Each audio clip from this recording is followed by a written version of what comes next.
ಸಿದ್ದರಾಮಯ್ಯ ವಿರುದ್ಧದ ಮೂಡಾ ಹಗರಣ ಸದ್ಯಕ್ಕಿಲ್ಲ B report ಆದೇಶ. ಅಂತಿಮ ವರದಿ ಕೇಳಿದ ಕೋರ್ಟ್ ಮೇ 7ಕ್ಕೆ ವಿಚಾರಣೆ ಮುಂದೂಡಿಕೆ. ರಾಜ್ಯ ರಾಜಕೀಯದಲ್ಲಿ ಜಾತಿ ದಂಗಲ್, ಜಾತಿ ಗಣತಿಗೆ ಒಕ್ಕಲಿಗರ ಸಂಘ ವಿರೋಧ, ಜಾತಿ ಗಣತಿಗೆ ಕಾಂಗ್ರೆಸ್ನಲ್ಲೇ ಅಪಸ್ವರ, ಸಿಎಂ ಎಲ್ಲರನ್ನೂ ಕುರಿ ಮಾಡ್ತಿದ್ದಾರೆ ಎಂದ ಬಿಜೆಪಿ. ಬೆಲೆ ಏರಿಕೆ ಖಂಡಿಸಿ ಸರ್ಕಾರದ ವಿರುದ್ಧ ಸಮರ, ಹಲವೆಡೆ ಮುಷ್ಕರ, ಕೆಲವೆಡೆ ನಿಂತಲ್ಲೇ ನಿಂತ ಲಾರಿಗಳು. ಎಲ್ಲವನ್ನು ನೋಡೋಣ ಕರ್ನಾಟಕ ಟಾಪ್ 20ಯಲ್ಲಿ.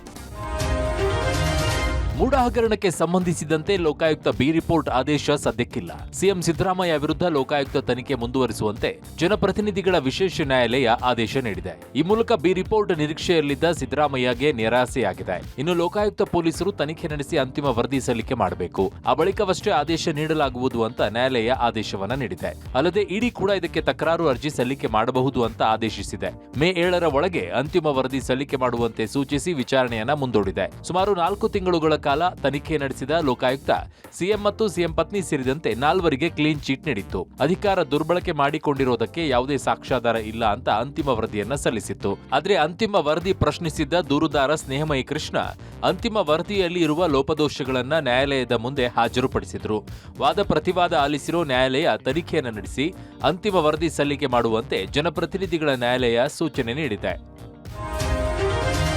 ರಾಜ್ಯ ಸರ್ಕಾರದ ಜಾತಿ ಗಣತಿ ವರದಿಯ ಮೇಲೆ ವೀರಶೈವ ಲಿಂಗಾಯತರ ಬಳಿಕ ಒಕ್ಕಲಿಗರ ಸಂಘ ಮುಗಿಬಿದ್ದಿದೆ. ಈ ಮೂಲಕ ಜಾತಿ ಗಣತಿ ವರದಿ ಜಾರಿಗೆ ಒಕ್ಕಲಿಗರ ಸಂಘ ತೀವ್ರ ವಿರೋಧವನ್ನ ವ್ಯಕ್ತಪಡಿಸಿದೆ. ಇಡೀ ಕರ್ನಾಟಕ ಬಂದ್ ಆಗೋ ರೀತಿಯಲ್ಲಿ ನಾವು ಹೋರಾಟ ಮಾಡ್ತೀವಿ.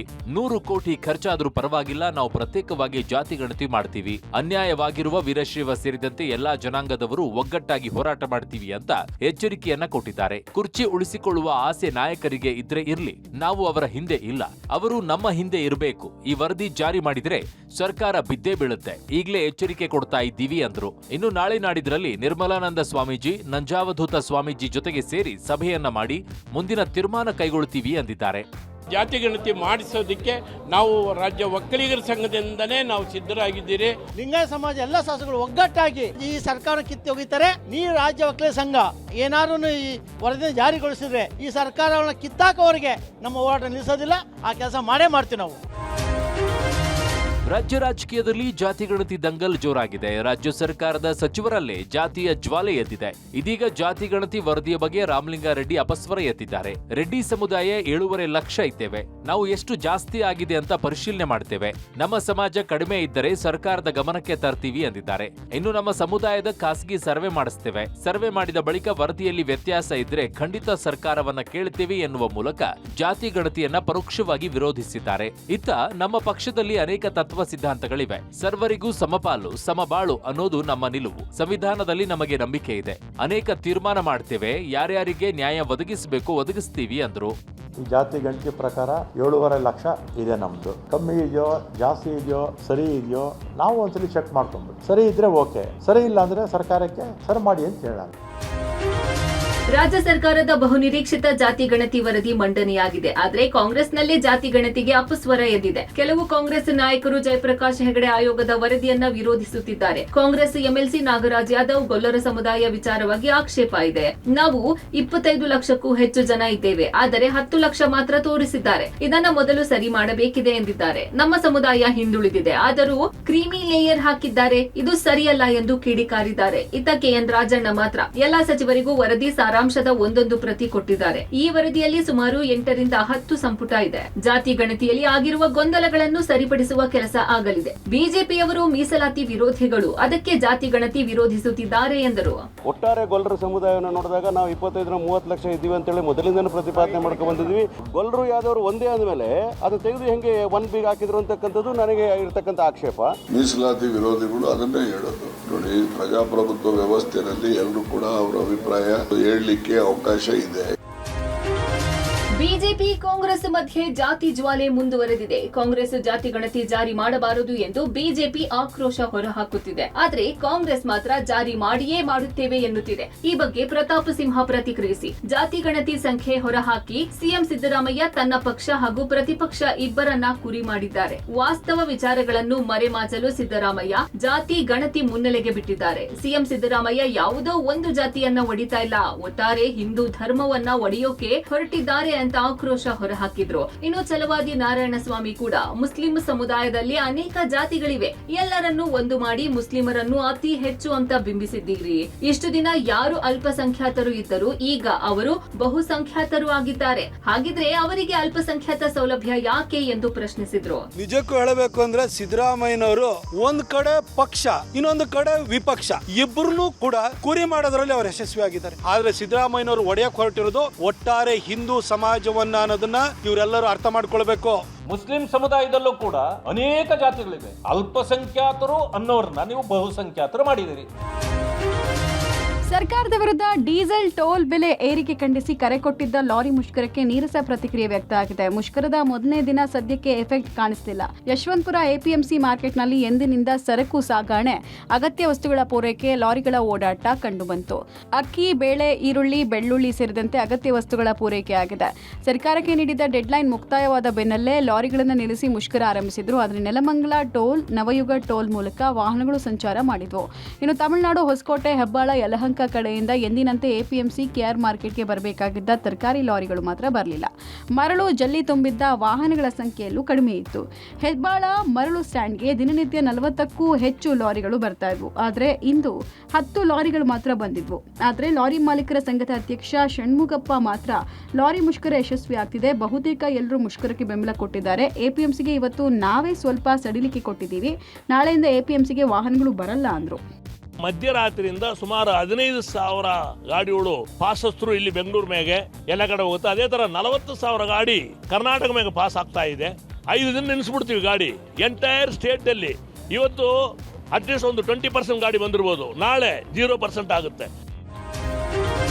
ವಿವಿಧ ಬೇಡಿಕೆಗಳ ಈಡೇರಿಕೆಗೆ ಲಾರಿ ಸಂಘಟನೆಗಳು ಮುಷ್ಕರಕ್ಕೆ ಕರೆ ಕೊಟ್ಟಿವೆ. ಮುಷ್ಕರದ ಮೊದಲ ದಿನವಾದ ಇಂದು ನೀರಸ ಪ್ರತಿಕ್ರಿಯೆ ವ್ಯಕ್ತವಾಗಿದ್ದು, ಅಲ್ಲಲ್ಲಿ ಲಾರಿಗಳನ್ನ ಬಂದ್ ಮಾಡಿ ಮುಷ್ಕರಕ್ಕೆ ಬೆಂಬಲ ಸೂಚಿಸಲಾಯಿತು. ಮೈಸೂರಿನಲ್ಲೂ ಲಾರಿ ಮುಷ್ಕರ ಜೋರಿದೆ.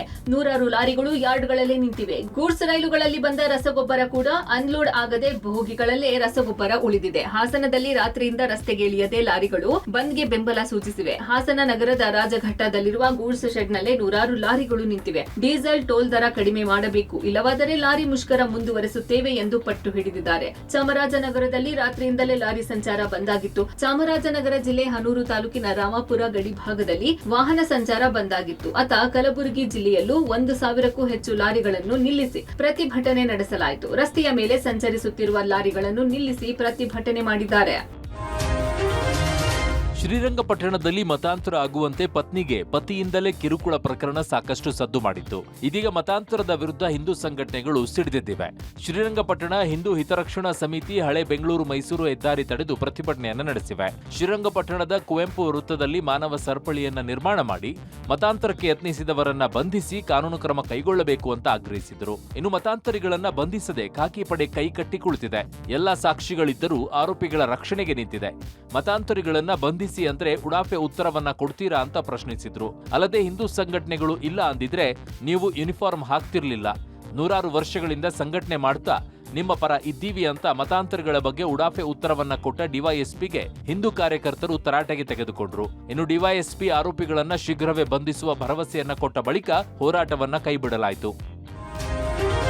ಕಾಂಗ್ರೆಸ್ ಸಂಸದೆ ಪ್ರಿಯಾಂಕಾ ಗಾಂಧಿ ಪತಿ ಉದ್ಯಮಿ ರಾಬರ್ಟ್ ವಾದ್ರಾಗೆ ಮತ್ತೆ ಭೂ ಸಂಕಷ್ಟ ಎದುರಾಗಿದೆ. ಭೂ ಅವ್ಯವಹಾರದ ಆರೋಪಕ್ಕೆ ಸಂಬಂಧಿಸಿದಂತೆ ಜಾರಿ ನಿರ್ದೇಶನಾಲಯ ಈಗಾಗಲೇ ಸಮನ್ಸ್ ಕಳುಹಿಸಿದ್ದು, ಇಂದು ವಾದ್ರಾ ಇಡಿ ವಿಚಾರಣೆ ಎದುರಿಸಿದ್ರು. ಹರಿಯಾಣ ಭೂ ವ್ಯವಹಾರ ಪ್ರಕರಣದಲ್ಲಿ ರಾಬರ್ಟ್ ವಾದ್ರಾರನ್ನು ಇಂದು ವಿಚಾರಣೆಗೆ ಒಳಪಡಿಸಲಾಗಿದೆ. ಗುರುಗ್ರಾಮದಲ್ಲಿ ಸ್ಕೈಲೈಟ್ ಹಾಸ್ಪಿಟಾಲಿಟಿ ಮತ್ತು ಡಿಎಲ್ಎಫ್ ನಡುವೆ 3.5 ಎಕರೆ ಭೂಮಿ ವರ್ಗಾವಣೆಗೆ ಸಂಬಂಧಿಸಿದ ಪ್ರಕರಣ ದಾಖಲಾಗಿತ್ತು. ಸುರೇಂದ್ರ ಶರ್ಮಾ ಅವರ ದೂರಿನ ಆಧಾರದ ಮೇಲೆ ಸೆಪ್ಟೆಂಬರ್ 1, 2018ರಂದು ಗುರುಗ್ರಾಮದ ಖೇರ್ಕಿ ದೌಲಾ ಪೊಲೀಸ್ ಠಾಣೆಯಲ್ಲಿ ಪ್ರಕರಣ ದಾಖಲಾಗಿತ್ತು. ರಾಬರ್ಟ್ ವಾದ್ರಾ ಅವರ ಕಂಪನಿ ಸ್ಕೈಲೈಟ್ ಹಾಸ್ಪಿಟಾಲಿಟಿ ಇತರರೊಂದಿಗೆ ಸೇರಿ ವಂಚನೆ ಮಾಡಿದೆ ಎಂದು ಆರೋಪಿಸಲಾಗಿದೆ. ಈ ಪ್ರಕರಣದಲ್ಲಿ ಹರಿಯಾಣದ ಮಾಜಿ ಮುಖ್ಯಮಂತ್ರಿ ಭೂಪೇಂದ್ರ ಹೂಡಾ ಅವರನ್ನು ಸಹ ಆರೋಪಿಯನ್ನಾಗಿ ಮಾಡಲಾಗಿದೆ. ಇನ್ನು ವಾಣಿಜ್ಯ ಪರವಾನಗಿ ಪಡೆದ ನಂತರ 7.5 ಕೋಟಿ ಖರೀದಿಸಿ ಕಂಪನಿಯು ಅದೇ ಆಸ್ತಿಯನ್ನು ಡಿಎಲ್ಎಫ್ಗೆ 58 ಕೋಟಿ ರೂಪಾಯಿಗೆ ಮಾರಾಟ ಮಾಡಿದೆ. ಈ ಪ್ರಕರಣದಲ್ಲಿ ವಾದ್ರಾ ಅವರ ಕಂಪನಿಯಲ್ಲಿನ ಹಣಕಾಸಿನ ಅಕ್ರಮಗಳ ಬಗ್ಗೆ ಇಡಿ ತನಿಖೆ ನಡೆಸುತ್ತಿದೆ. ಬೆಳಗಾವಿ ರೈಲ್ವೆ ನಿಲ್ದಾಣದಿಂದ ಅರ್ಧ ಕಿಲೋಮೀಟರ್ ದೂರದಲ್ಲಿ ಗೂಡ್ಸ್ ರೈಲು ಹಳಿ ತಪ್ಪಿದೆ. ಪರಿಣಾಮ ಸುಮಾರು 4 ಗಂಟೆಗಳ ಕಾಲ ರೈಲು ಸಂಚಾರದಲ್ಲಿ ವ್ಯತ್ಯಯವಾಯಿತು. ಅಪಘಾತ ಸಂಭವಿಸಿದ ಕೆಲವೇ ನಿಮಿಷಗಳಲ್ಲಿ ಅದೇ ಮಾರ್ಗವಾಗಿ ರಾಣಿ ಚೆನ್ನಮ್ಮ ರೈಲು ಸಂಚರಿಸುವುದರಲ್ಲಿತ್ತು. ಅಧಿಕಾರಿಗಳ ಸಮಯ ಪ್ರಜ್ಞೆಯಿಂದ ರಾಣಿ ಚೆನ್ನಮ್ಮ ರೈಲು ನಿಲುಗಡೆಗೊಳಿಸಲಾಯಿತು. ಇದರಿಂದಾಗಿ ಸಂಭಾವ್ಯ ಭಾರಿ ಅನಾಹುತವೊಂದು ತಪ್ಪಿದಂತಾಗಿದೆ. ಗೂಡ್ಸ್ ರೈಲು 2 ಗಂಟೆಗಳ ಕಾಲ ವಿಳಂಬವಾಗಿ ಚಲಿಸುತ್ತಿತ್ತು. ಹೀಗಾಗಿ ಅದಾದ ಬೆನ್ನಲ್ಲೇ ರಾಣಿ ಚೆನ್ನಮ್ಮ ರೈಲು ಆಗಮಿಸುತ್ತಿತ್ತು. ಬೆಳಗ್ಗೆ 8 ಗಂಟೆಗೆ ರಾಣಿ ಚೆನ್ನಮ್ಮ ಸಂಚಾರ ಮಾಡಬೇಕಾಗಿತ್ತು. ರೈಲು ಬರುತ್ತಿದ್ದಂತೆಯೇ ಎಚ್ಚೆತ್ತ ಅಧಿಕಾರಿಗಳು ರೈಲನ್ನ ಬೆಳಗಾವಿಯಿಂದ 8 ಕಿಲೋಮೀಟರ್ ದೂರದಲ್ಲಿರುವ ದೇಸೂರ ನಿಲ್ದಾಣದಲ್ಲಿ ನಿಲುಗಡೆ ಮಾಡಿಸಿದರು. ಗೂಡ್ಸ್ ರೈಲು ಹಳಿ ತಪ್ಪಿದ ಹಿನ್ನೆಲೆ 5 ರೈಲುಗಳ ಸಂಚಾರದಲ್ಲಿ ವ್ಯತ್ಯಯವಾಗಿದೆ. ಬೆಂಗಳೂರು ಕೊಲ್ಹಾಪುರ ರಾಣಿ ಚೆನ್ನಮ್ಮ ರೈಲು, ಮುಂಬೈ ಹುಬ್ಬಳ್ಳಿ ದಾದರ್ ಎಕ್ಸ್ಪ್ರೆಸ್ ರೈಲು, ಮುಂಬೈ ಬೆಂಗಳೂರು ಚಾಲುಕ್ಯ ಎಕ್ಸ್ಪ್ರೆಸ್ ರೈಲು, ಗೋವಾ ಮಿರಜ್ ಪ್ಯಾಸೆಂಜರ್ ರೈಲುಗಳ ಸಂಚಾರದಲ್ಲಿ ವ್ಯತ್ಯಯವಾಯಿತು.